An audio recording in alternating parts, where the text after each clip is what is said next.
Friends, इस class में हम अब अध्याय 7 शुरू करने जा रहे हैं। इसके पहले हम अध्याय 5 तक कर चुके हैं और मैंने आपको बताया था कि अध्याय 6 हमारे सिलेबस में नहीं है। जो ऑडिटिंग और अकाउंटिंग का पार्ट है अध्याय 6 में, वो हमारे सिलेबस में नहीं है। तो अब हम सीधा जंप कर रहे हैं अध्याय 7 में। जो यहाँ पर टॉपिक है नगर पालिका राजस्व, वित्त और निधि जो थी वो हमने पढ़ लिया था। अब यहाँ पर रेवेन्यू के बारे में बात करेंगे। जो नगर पालिका का रेवेन्यू कहाँ कहाँ से आता है, जो नगर पालिका का राजस्व है वो कहाँ कहाँ से आता है। अध्याय 7 थोड़ा सा बड़ा है। यहाँ हमें जो टोटल बात करेंगे, यहाँ स्टार्ट हो रही है, आप देखेंगे 101 धारा 101 से हम शुरू करेंगे और 140 तक हमें टोटल पढ़ना है। 40 धाराएं यहाँ पर है, लेकिन इस स्पेशल इस क्लास में, इस वीडियो में मैं धारा 101 से लेकर 115 तक इस क्लास में पढ़ेंगे और नेक्स्ट क्लास में हम 116 से लेकर 140 तक पढ़ लेंगे। तो मैंने इसको दो हिस्सों में बांटा ताकि हम ज़्यादा लंबा वीडियो नहीं हो और दो हिस्सों में बांटकर इसको आराम से पढ़ लेंगे। तो शुरुआत करते हैं। नगर पालिका राजस्व, जो नगर पालिका का जो भी रेवेन्यू है, जो टैक्स है, कर है, कोई फीस जो लेती है, जुर्माना नगर पालिका जो भी लगाती है अलग अलग, उन सब से नगर पालिका का रेवेन्यू, तो उन सब के बारे में यहाँ पर प्रावधान है। तो देखते हैं कैसे। तो सबसे पहले यही है, नगर पालिका का आंतरिक राजस्व कहाँ से आता है। तो पहली धारा है, इंपॉर्टेंट है, आप इसको याद कर सकते हैं, यहाँ से सवाल पूछा जा सकता है सीधा सीधा। तो नगर पालिका के आंतरिक राजस्व में, नगर पालिका के आंतरिक राजस्व में निम्नलिखित स्रोतों से इसकी प्राप्तियां सम्मिलित होगी। सिंपल सी बात है। अब देखो यहाँ पर बहुत ज्यादा मुश्किल नहीं है, आप देखोगे तो आसानी से समझ में आ जाएगा। नगर पालिका द्वारा उद्ग्रहित, उद्ग्रहित का मतलब उससे जो भी लिया जाता है, ठीक है। तो जो भी कर लगाया जा रहा है वो सारा का सारा नगर पालिका, जितना भी टैक्स लगाती है नगर पालिका क्षेत्र के भीतर, वो सारा नगर पालिका राजस्व के अंतर्गत आता है। इसके अलावा नागरिक सेवाओं की व्यवस्था के लिए नगर पालिका द्वारा उद्ग्रहित उपयोगिता, उपयोक्ता प्रभार, उपयोक्ता प्रभार, उपयोक्ता शब्द आ रहा है उपभोक्ता की जगह, उपयोक्ता यूजर चार्जेस है ना, इंग्लिश का इसका वर्ड होगा यूजर चार्जेस। अब नगर पालिका जितने भी काम करती है, जैसे मान लो नगर पालिका की बस भी चल रही है, तो उसमें उसके लिए वो चार्ज लेगी, उसमें बस में जो, तो वो सारा भी एक तरह की वहां पर जो कमाई हो रही है, फिर इस तरह की कोई भी कार्य कर रही है नगर पालिका जिस पर नगर पालिका चार्ज लगाती है, पैसा लेती है। जैसे मान लो कोई सार्वजनिक पार्किंग भी है तो उसका चार्ज लेगी, तो वो चार्ज भी उसकी क्या है, उसकी कमाई है।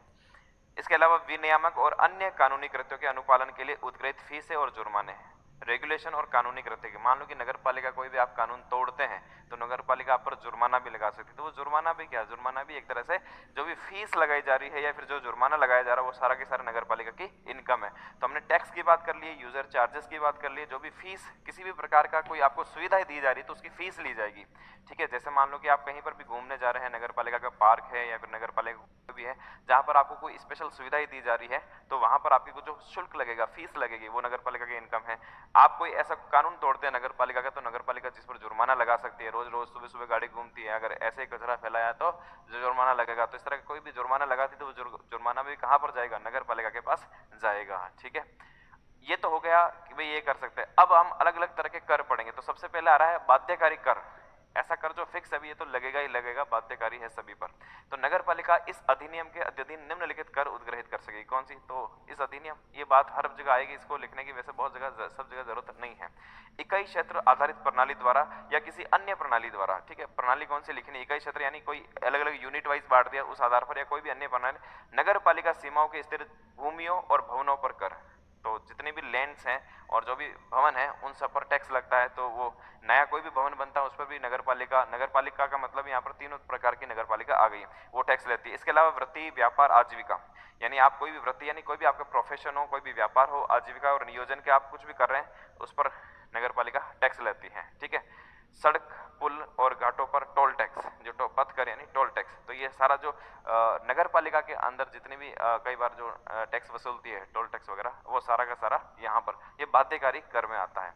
ऐसे व्यवसाय और उद्योग जो पर्यावरण प्रदूषण के स्रोत है, जो प्रदूषण करते हैं, ऐसे भी बहुत सारे हैं। जैसे मान लो कहीं पर भी आपने देखा होगा फैक्ट्रीज हैं, उद्योग है, वहां पर चिमनी से धुआं वगैरह निकल रहा है या फिर जल प्रदूषण कर रहे हैं किसी भी तरह का, तो वहां पर भी उन पर प्रदूषण टैक्स अलग से लगता है, ये बना हुआ नियम, ठीक है। तो प्रदूषण नियंत्रण हेतु भी उनसे कर लिया जाता है। सार्वजनिक स्थान पर या निजी भूमि या भवन पर विज्ञापन या फिर कोई भी डिस्प्ले बोर्ड लगाया हुआ है, सार्वजनिक स्थान पर आप देखो नगर पालिका बड़े बड़े शहरों में जो होर्डिंग्स वगैरह बोर्ड लग रखे होते हैं वो सब नगर पालिका की तरफ से होते हैं ना। बस स्टैंड पे इतने बड़े बड़े होर्डिंग्स लग रखे हैं, रेलवे स्टेशन या पूरे अलग अलग जितने भी पोल्स लग रखे हैं, तो उन सब पे विज्ञापन जो लगा रहे हैं। और आजकल तो अलग अलग एलईडी वगैरह नगर पालिका की तरफ से रखी जाती है, उन सबसे जो भी पैसा आता है वो भी इसमें जमा होता है। कोई भी अन्य कर जिसे भारत के संविधान के अधीन अधिरोपित करने की राज्य सरकार की शक्ति हो, ऐसे कर को भी लागू किया जा सकता है। ठीक है, तो ये तो हो गया बाध्यकारी कर धारा 2 में। परंतु किन्हीं विशेष परिस्थितियों में नगर पालिका के अनुरोध के अभ्यावेदन पर राज्य सरकार राजपत्र में प्रकाशित विशेष आदेश के द्वारा नगर पालिका को किसी भी कर का उद्ग्रहण नहीं करने या बंद करने या दर कम करने के लिए अनुज्ञात कर सकेगी।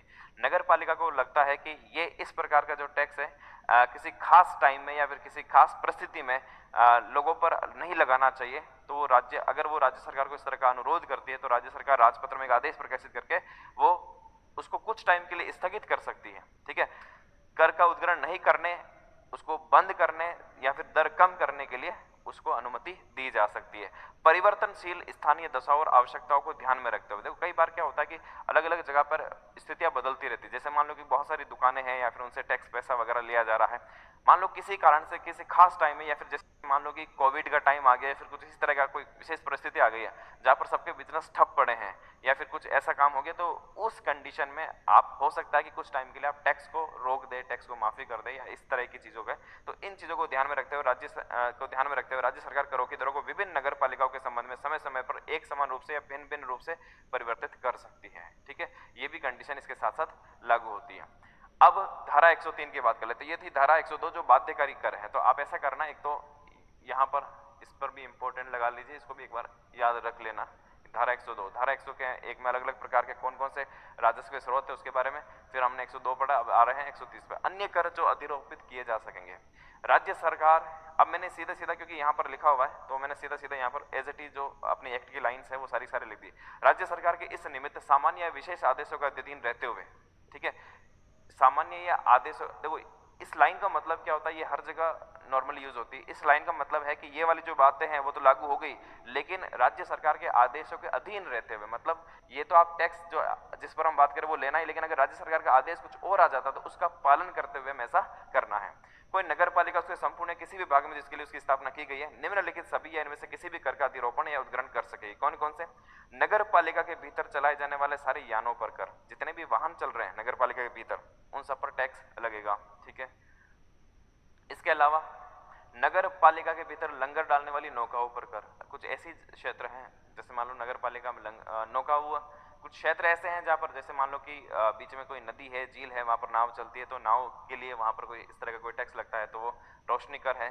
सभाओं पर कर लगता है, बिल्कुल। ये कई बार क्या होता है कि हमें पता ही नहीं चलता, ये सारे इनडायरेक्ट टैक्स के रूप में लिए जाते हैं। तो ऑलरेडी जहां जैसे मान लो कि कई ऑडिटोरियम वगैरह होती है, वहां पर आप सरकार का ऑडिटोरियम है और आप वहां पर सभाएं करवा रहे हैं तो जो फीस ली जाती है उसमें ऑलरेडी टैक्स वैक्स वहां पर साथ में ही होता है। तीर्थ यात्रा और पर्यटकों पर कर, ठीक है, बिल्कुल होता है। विज्ञापन के लिए होर्डिंग लगाने या कोई अन्य संरचना निर्मित करने के लिए उपयोग में ली गई भूमि या भवन पर कर, अग्निकर। इसी तरह का मतलब कुछ कर जो है वो बाध्यकारी कर में और कुछ कर इसमें भी आता है। अग्निकर, ठीक है, किसी गैर आवासीय भवन में पार्किंग स्थानों में की गई न्यूनता पर कर। गैर आवासीय भवन, कमर्शियल, गैर आवासीय, एक तो होगी आवासीय बिल्डिंग, दूसरी गैर आवासीय, तो यहाँ पर कर या फिर टैक्स। मान लो कि आजकल तो लगभग वो सब जगह अनिवार्य कर दिया गया है, जो भी बिल्डिंग्स वगैरह बना रहे हैं उसमें इतना स्पेस पार्किंग का होना चाहिए, लेकिन जहां पर नहीं है वहां पर अलग तरह का टैक्स वहां पर वसूला जाता है, क्योंकि फिर वो नगर की भूमि का उपयोग हो रहा है उस पार्किंग के लिए। ठीक है, स्टाम्प शुल्क पर, स्टाम्प शुल्क के ये 10% से ज्यादा नहीं होता है, उस पर जो सरचार्ज लगता है, अधिभार का मतलब सरचार्ज, तो स्टाम्प शुल्क से भी यहाँ पर इनकी कमी होती है। कोई भी अन्य कर जिसे अधिरोपित करने की शक्ति राज्य सरकार को संविधान के अधीन है वो यहाँ पर इसके अधीन कर सकती है। ठीक है, इस धारा की कोई भी बात किसी ऐसे कर के अधिरोपण या उद्ग्रहण को प्राधिकृत नहीं करेगी या प्राधित करने वाली नहीं समझी जाएगी जिसको राज्य में अधिरोपित या उद्कृत करने की राज्य की सरकार को संविधान के अधीन शक्ति नहीं है। ठीक है, यानी ये कह रहा है कि राज्य सरकार को संविधान के अधीन शक्ति नहीं है, भले ही ये पॉइंट लिखे हुए हो, लेकिन अगर कोई ऐसी बात आती है जिसमें राज्य सरकार को शक्ति नहीं है तो वो बात लागू नहीं होगी। इस धारा के अधीन करों का उद्ग्रहण, निर्धारण और संग्रहण इस अधिनियम और तदधीन बनाए गए नियमों और उपविधियों के उपबंधों के अनुसार होगा। ये लाइन भी मैं कहा हर जगह फॉलो होती है, इस धारा के अधीन ही सारा काम होगा। ठीक है, अब यहां पर बात करते हैं, अभी तक हमने दो प्रकार के टैक्स की बात कर ली थी, अब बात करते हैं यहाँ पर उपयोगिता प्रभार। उपयोगिता प्रभार का अभी हमने क्या बोला था, यूजर चार्जेस। जो भी आप चीजें यूज कर रहे हैं नगर पालिका की, उस पर जो चार्जेस लगाया जाएगा उस पर भी संग्रहित करने की शक्ति उसकी बात हो रही है। जैसे जल निकास और मल वहन की आपकी व्यवस्था कर रहे हैं, ठोस अपशिष्ट प्रबंध कर रहे हैं, विभिन्न क्षेत्रों में और विभिन्न काल अवधियों के लिए विभिन्न प्रकार के यानों की पार्किंग, किसी भी प्रकार के निर्माण परिवर्तन करा रहे हैं, मरम्मत या ढहाने के कार्य के लिए सार्वजनिक मार्गों पर सामग्रियों या मलबे के ढेर और ये जो चीजें अन्य चीजें हटाने के लिए, ठीक, कोई अन्य नागरिक सेवा के लिए ऐसी रीति से और ऐसी दरों पर जो समय समय पर उसके द्वारा राज्य सरकार के पूर्व अनुमोदन से अवधारित की जाएगी। नगर पालिका कैसे तय करेगी? राज्य सरकार के पूर्व अनुमोदन से वो उपयोगिता प्रभार यहाँ पर लिया जा सकता है। परंतु राज्य सरकार नगर पालिका को यथापूर्वक में से किसी भी उपयोगिता प्रभार के उद्ग्रहण का निर्देश दे सकेगी जिसे नगर पालिका ने उद्ग्रहित नहीं किया या स्थगित कर दिया है। कोई ऐसा यूजर चार्जेस भी जो नगर पालिका नहीं ले रही है उसको भी कहने के लिए राज्य सरकार कह सकती है। ठीक है, अब यहां तक बात हो गई धारा 104 में यूजर चार्जेस हो गए। अब बात आ रही है फीस की और जुर्माने की, ये उसकी शक्ति। तो नगर पालिका को इस अधिनियम या तदधीन बनाए गए नियमों या उपविधियों द्वारा या उनके अधीन उसमें निहित विनियामक शक्तियों का प्रयोग करते हुए, अब जो आगे है वो मेन बात यह है कि भवन योजना की मंजूरी आपको दे रही है और पूर्ण किए जाने का प्रमाण पत्र जारी किया जाना, उसकी जो फीस लगती है। भवन बन रहा है कोई भी नगर पालिका में, नॉर्मली अगर आप नगर पालिका या फिर वहां पर रहे हो तो आपको ये कॉमन बात है, सारी पता होगी कि आपको कोई भी मंजूरी लेनी होती है, कोई भवन निर्माण करना हो, चाहे कमर्शियल नॉन कमर्शियल, सबके अलग अलग रेट्स होते हैं, तो उसकी फीस लगती है। भूमि और भवनों के विभिन्न गैर आवासीय उपयोगों के लिए नगर पालिका के अनुज्ञप्ति, अनुज्ञप्ति का मतलब लाइसेंस जारी, आपको लाइसेंस मिलेगा तब अगर आप ये सारा गैर आवासीय यूज उसका, नॉन कमर्शियल आप कमर्शियल यूज उसका कर सकते हैं। ठीक है, तो उसके लिए भी आपको फीस यहाँ पर देनी पड़ेगी। व्यवसायिकों के विभिन्न प्रवर्गों जैसे कि प्लम्बर और सर्वेक्षणकर्ता विभिन्न क्रियाकलापों जैसे कि नलकूप लगाने, मांस, मछलियां या कुक्कुट उत्पादों का विक्रय करने या वस्तु का खोमचा, खोमचा का मतलब जो होकर्स, ठेले वगैरह जो भी लगाते हैं उनको लगाने पर भी एक, जैसे मान लो एक फिक्स जगह दे दी भी यहाँ पर आप लगा सकते हैं, उनसे फिक्स यूजर चार्जेस या फिर इस तरह की फीस वसूल ली जाती है। विज्ञापन के लिए उपयोग में लिए जाने वाले स्थानों या निजी बाजारों, वधशालाओं, स्लोटर्स जो होते हैं, अस्पतालों, नर्सिंग होम, क्लिनिक, कारखानों, भंडाघरों, भंडाघरों का मतलब वेयर हाउस जहाँ से बहुत सारा माल, गोदाम ही कह सकते हैं इसको, गोदामों, माल परिवहन डिपो, भोजनालयों, बासों, होटलों, नाट्यशालाओं, सिनेमाघरों के लिए प्रयुक्त परिसर और लोक मनोरंजन के स्थलों और गैर आवासीय उपयोगों के लिए जो भी काम आ रही है वहां पर लग सकती है। इसके अलावा पशु है, छकड़ों और गाड़ियों, ऐसे अन्य क्रियाकलापों जिन्हें इस अधिनियम के उपबंधों के अधीन किसी अनुज्ञप्ति या अनुज्ञा की आवश्यकताओं के लिए अनुज्ञप्ति जारी करने के लिए फीस ली जा सकती है। अब ये सारी की सारी एक्ट में एज इट इज लिखा हुआ है। तो अब यहाँ पर एग्जाम में सवाल में कोई विशेष यहाँ से सवाल नहीं पूछा जा सकता कि भाई ये चीज है या नहीं है, आप बस ऊपरी तौर पर इनको देख लीजिए, इसमें काम हो, इसमें कोई एक एक शब्द हमें एग्जाम के हिसाब से एक एक शब्द को रटने की जरूरत नहीं कि इसमें पशु भी था कि नहीं था, छकड़ो था, ये कॉमन सी बातें है ना, कॉमन सी बात है कि कहाँ पर फीस लग रही है, कहाँ पर टैक्स लग रहा है, कहाँ पर जुर्माना। यहाँ से जो सवाल पूछा जा सकता है पहली, दूसरी, तीसरी धारा से सवाल पूछा जा सकता है। यहाँ पर आगे जो हम बात करने वाले, समझने वाली बात सारी की सारी आगे आने वाली है। इसके अलावा वही बात है, जन्म और मृत्यु प्रमाण पत्र जारी करने के लिए इस अधिनियम और तदधीन बनाए गए नियमों या उपविधियों के उपबंधों के अनुसार फीस और जुर्माना उद्घोषित करने की शक्ति होगी। धारा 106 अब है विकास प्रभार, डेवलपमेंट चार्जेस। ये क्या था? अभी यहाँ पर हमने जो बात की थी वहां पर वो फीस और यहाँ पर अलग अलग यूजर चार्जेस हो गए, सब कुछ हो गया, फीस, जुर्माना, ये सब हो गया। अब विकास प्रभार, जो विकास डेवलपमेंट जो नगर पालिका कर रही है उसके पर कुछ चार्जेस अगर लगा रहे हैं डेवलपमेंट चार्जेस के नाम पर, तो वो भी एक तरह का रेवेन्यू का सोर्स है, डेवलपमेंट चार्जेस। तो धारा 6 तक तो अभी हम वही पढ़ रहे हैं अलग अलग कि इसके रेवेन्यू का सोर्सेस क्या है। एक से लेकर, एक में तो लिखा हुआ कि ये रेवेन्यू सोर्स है, इसके अलावा टैक्स वगैरह और अलग अलग सब चीजें। 2 से लेकर 6 तक हमने कौन कौन से सोर्सेस है उनके बारे में पढ़ा। क्या लिखा हुआ डेवलपमेंट चार्जेस में? क्या 14 मीटर से अधिक ऊंचाई की किसी भी आवासीय भवन पर अगर आप बहुत बड़ी बना रहे हैं तो देखो वो एक डेवलपमेंट भी है, जब जितनी बड़ी चीजें डेवलपमेंट के लिए आपको अलाउ कर रहे हैं तो उसके लिए आपको अलग से चार्ज भी देना पड़ेगा।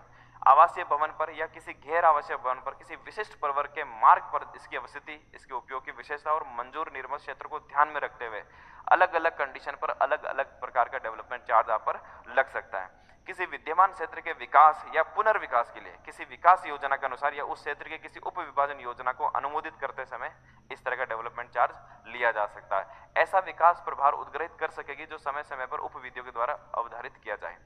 अनुमोदित योजना या उप विभाजन पर किसी भी क्रियाकलाप का आरंभ करने के पूर्व विकासकर्ता द्वारा ऐसा कोई भी विकास प्रभाव अग्रिम रूप से संगत किया जाएगा।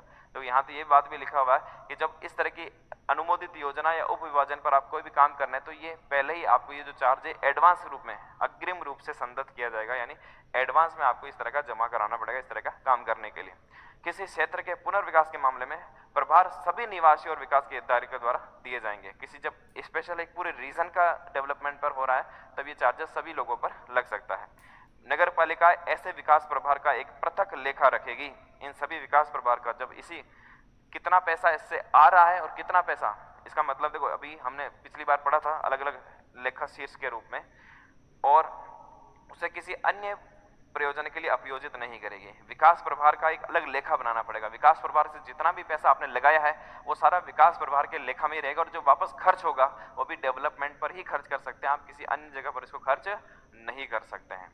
ठीक है, अब यहां से है कि हमें थोड़ी थोड़ी समझने वाली बात शुरू हो गई। वहां तक तो बिल्कुल कॉमन सी लाइनें की सारी लाइन हमें लिखनी है, पढ़नी है, जैसा एक्ट में था वैसा वैसा है। अब यहां से कुछ समझने वाली बात है। अब बात है कि करारोपण से छूट, छूट किस किस को मिलेगी नगर पालिका में, जहां पर छूट, तो कुछ कॉमन सी बातें हैं। नगर पालिका अथवा केंद्र और राज्य सरकार की संपत्ति पर करों से छूट होगी।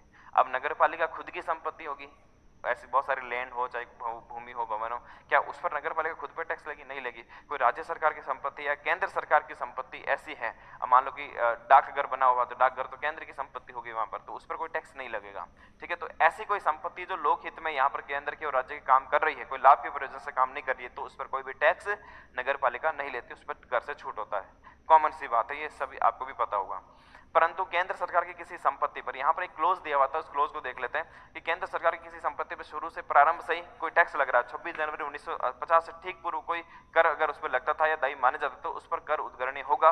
साथ ही राज्य सरकार की कोई ऐसी संपत्ति जो लाभ के प्रयोजन के लिए यूज हो रही है, लाभ कमाने के लिए अगर कोई इसकी संस्था काम कर रही है, तो उस पर नियमानुसार टैक्स लगेगा। अगर लोक हित में है तब उस पर टैक्स नहीं लगेगा, अगर लाभ के प्रयोजन की वजह से है तो उस पर टैक्स लग सकता है। मान लो कि राज्य सरकार की कोई होटल है और वो पैसा ले रही है लोगों से, तो इसका मतलब है कि वो कमाई के लिए बनाई गई है, वहां पर भी उसको टैक्स देना पड़ेगा। ठीक है, तो यहां पर अगर लोक प्रयोजन के लिए है तब तो कोई टैक्स नहीं होगा, लेकिन अगर लाभ के उद्देश्य से है तो टैक्स यहां पर देना पड़ेगा। सार्वजनिक पूजा स्थल के लिए, सार्वजनिक पूजा स्थल के लिए प्रयुक्त कोई भी भूमि हो, भवन हो या फिर उनसे संबंधित कोई भी चीज है, उस पर किसी प्रकार का टैक्स नहीं लगेगा।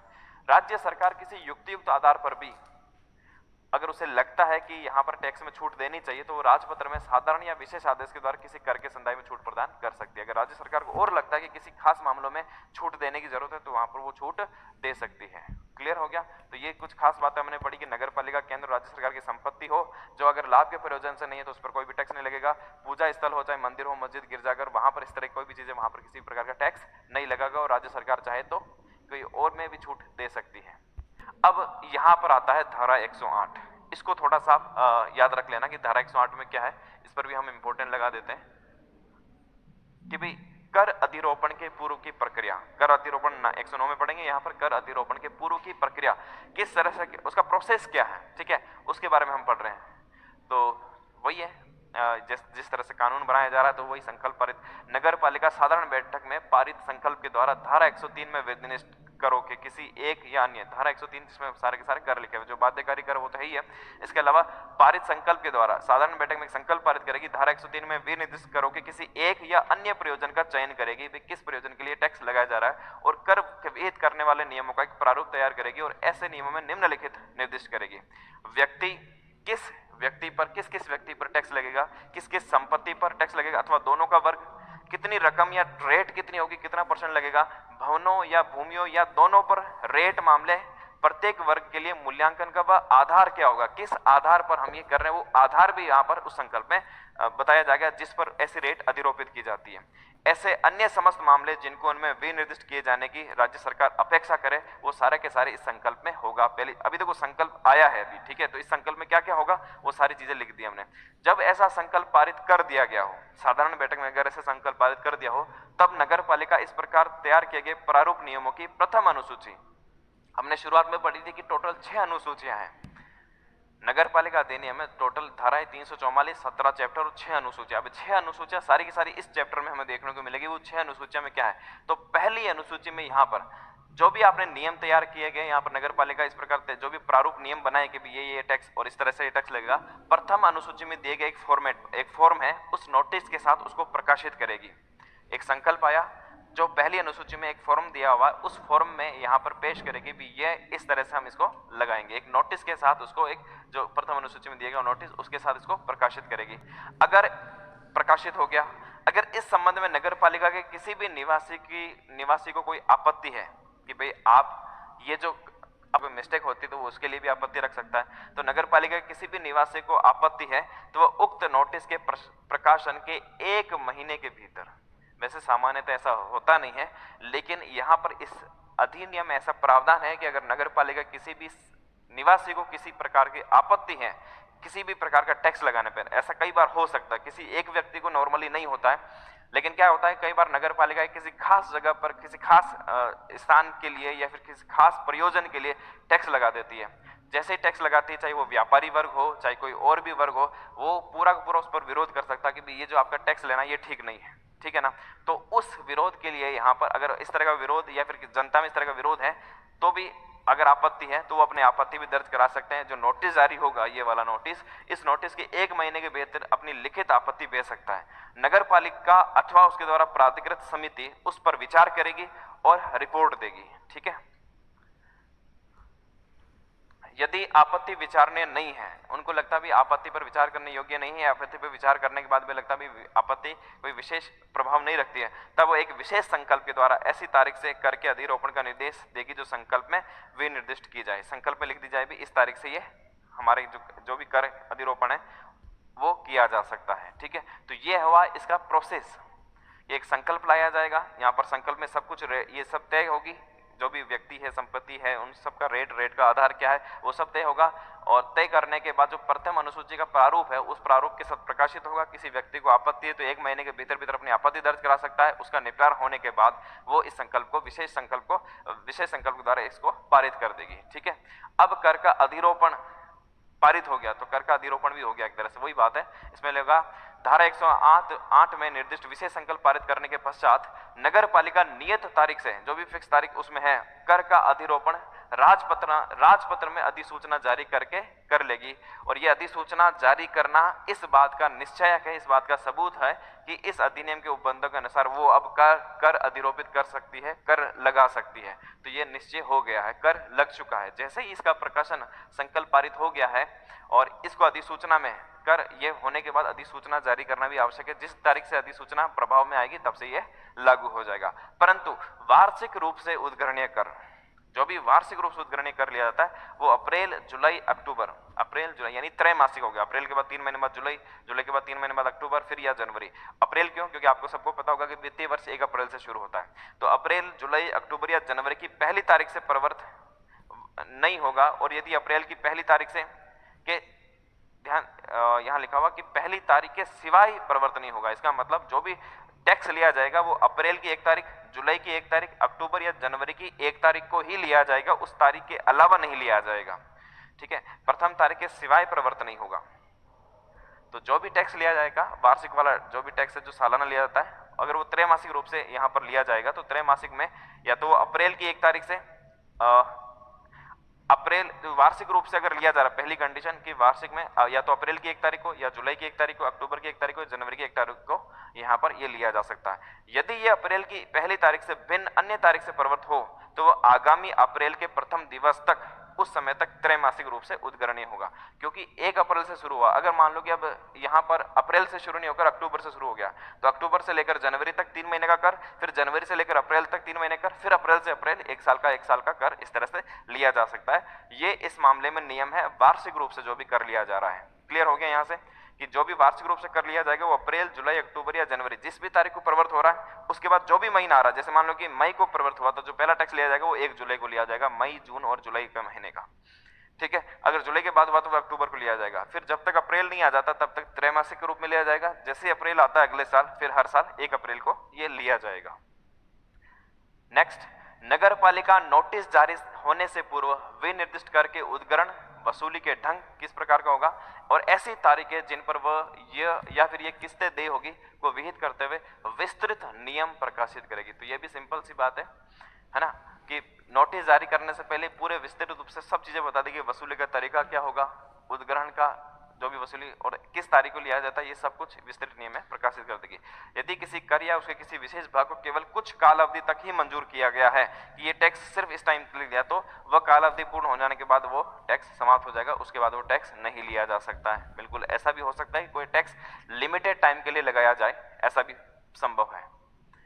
अब धारा 110 धारा 110 में लिखा हुआ कि करों में परिवर्तन करने की प्रक्रिया क्या होगी। इसमें मैंने कुछ नहीं लिखा, इसमें सिंपल सी इतनी ही बात लिखी हुई क्योंकि कि धारा 108 और 109 में जो प्रोसेस अपनाया जाएगा तो परिवर्तन करने के लिए भी वही संकल्प वापस पारित किया जाएगा, वही लोगों को मौका दिया जाएगा, 1 महीने के भीतर आपत्ति रख सकते हैं और इस तरह से अधिसूचना जारी करके वो परिवर्तन हो जाएगा। यानी परिवर्तन के लिए भी पूरा सेम वापस प्रोसेस अपनाना पड़ेगा क्योंकि हमने जो टैक्स लगाया है अब अगर उसको बाद में आसानी से परिवर्तन कर देंगे तो फिर उसका ये सारा प्रोसेस करने का फायदा क्या है, ठीक है।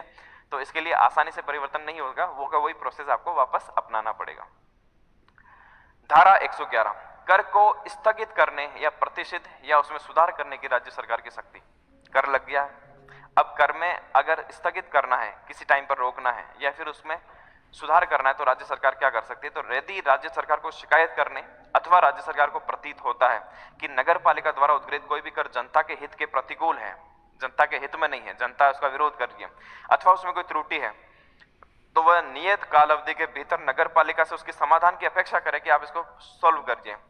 समाधान नहीं करती अगर नगर पालिका तो राजपत्र में अधिसूचना जारी करके वह कर या उसके किसी भी भाग को स्थगित कर सकती है या फिर समाप्त कर सकती है। ये राज्य सरकार की पावर है। बिल्कुल क्लियर हो गया। ये धारा 111 में ये बात लिखी हुई है, राज्य सरकार के पास ये पावर है। पहले तो अगर उसको लगता है कि नगर पालिका या उसके निवासी संतुष्ट नहीं है, उनकी तरफ से आता है, राज्य सरकार को स्वयं से लगता है कि ये कर वसूला नहीं जाना चाहिए, तो पहले तो नगर पालिका से इस बात को कहेगी। अगर नगर पालिका इस बात को फिर भी नहीं करती तो खुद ही अपने स्तर पर इसको कर सकती है। कर को स्थगित करने या समाप्त करने की नगर पालिका की शक्ति अब जो थी वो राज्य सरकार की थी, ऐसी ही शक्ति नगर पालिका के पास भी है। राज्य सरकार के सामान्य विशेष आदेश के अधीन रहते हुए अगर नगर पालिका, देखो यहां पर क्या करी, नगर पालिका के पास भी शक्ति है लेकिन नगर पालिका समाप्त कर रही है लेकिन राज्य सरकार नहीं चाहती है, तो राज्य सरकार के आदेश के अधीन रहते हुए ऐसा कर सकती है। राज्य सरकार के आदेश के अगेंस्ट नहीं जा सकती है, ठीक है। राज्य सरकार ने तो मान लो कि 2 प्रकार के कर हैं, उसमें से राज्य सरकार ने एक प्रकार के समाप्त करने कह दिया, दूसरे को नहीं कर दिया, लेकिन नगर पालिका चाहती हुई दोनों हो जाए तो ऐसा नहीं हो सकता। वो जो राज्य सरकार है उसका फैसला मान्य होगा। राज्य सरकार के सामान्य या विशेष आदेश के अधीन रहते हुए नगर पालिका किसी भी कर को जनहित में स्थगित या कुछ टाइम के लिए रोक सकती है, पूरी तरह से समाप्त भी कर सकती है। ये धारा 112 में लिखा हुआ है। धारा 113 में क्या है, कर का निर्धारण और कर निर्धारकों की नियुक्ति। कर का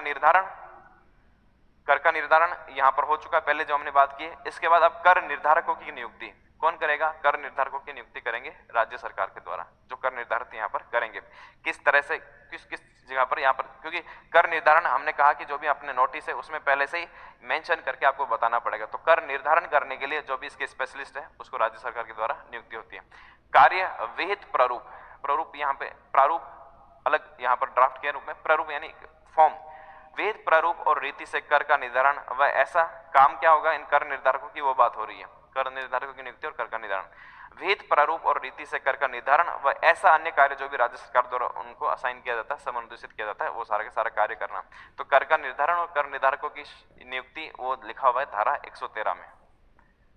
इसके अलावा धारा 114 कतिपय यानी कुछ विशेष जानकारियां देना और उन्हें देने में विफल रहने का परिणाम। एक तो पहली बात तो कि लिखा हुआ कि जानकारियां देना और उनका अगर नहीं दे पाते हैं तो उसमें क्या होगा। अब देखो ये जो धाराएं चल रही है, जहां मैं इंपॉर्टेंट लगा रहा हूं उस धारा को विशेष तौर पर आपको याद रखना कि इस धारा में क्या है। बाकी बस आपको जो ये मैटर लिखा हुआ है वो क्लियर होना चाहिए, वो समझ में आना चाहिए इसमें क्या क्या चल रहा है, ठीक है। बहुत ज्यादा मतलब ये समझने वाली चीजें हैं और आपके दिमाग में एक सेट बिठा लेना कि नगरपालिका किस तरह से काम करती है, बस उसको आपको ध्यान में रखना है। किसी भी भवन या भूमि या दोनों का स्वामी, ठीक है, या अधिभोगी, तो स्वामी अलग हो सकता है, अधिभोगी स्वामी ही अधिभोगी हो सकता है, लेकिन स्वामी और अधिभोगी अलग अलग भी हो सकता है। कैसे, जैसे मान लो कि भूमि का स्वामी है लेकिन उसने किसी और को किराए पर दे रखा, तो स्वामी अलग हो जाएगा, उसका उसमें रहने वाला अलग हो जाएगा, उसको कहलाएगा अधिभोगी। लेकिन स्वामी खुद ही रह रहा तो स्वामी और अधिभोगी एक ही व्यक्ति हो जाएगा।